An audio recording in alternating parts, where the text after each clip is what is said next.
Copy SSC English second paper এই বইটি থেকে কমপ্লিটিং সেন্টেন্স পড়া হচ্ছে। তো 72 বা 72 নম্বরের এতে বলছে dash if you had tried hard.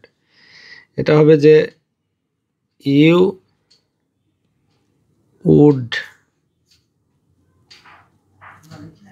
Would have passed, অর্থাৎ তুমি এটা কৃতকার্য হতে if you had tried hard, যদি সেইভাবে চেষ্টা করতে। বি নাম্বারে বলছে this is the sum which I can not solve. এটাই হলো সেই অঙ্ক যা আমি সমাধান করতে পারি না। সি নাম্বারে বলছে উই ওয়াচড দ্য শিপ, আমরা ওই শিপটা দেখলাম হোয়াইল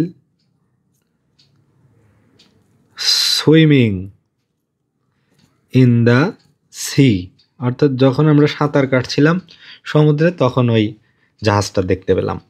ডি নাম্বারে বলছে by observing the rules of health, এটা হবে উই ক্যান রিমেইন হেলদি, অর্থাৎ সুস্বাস্থ্যের নিয়ম কানুন নিয়ম বিধি মেনে চলে আমরা স্বাস্থ্যবান হতে পারি। ই নাম্বারে বলছে the pilot told the passengers, অর্থাৎ পাইলট বিমান চালক যাত্রীদের বলল to fasten the seat belts, অর্থাৎ সিট বেল্ট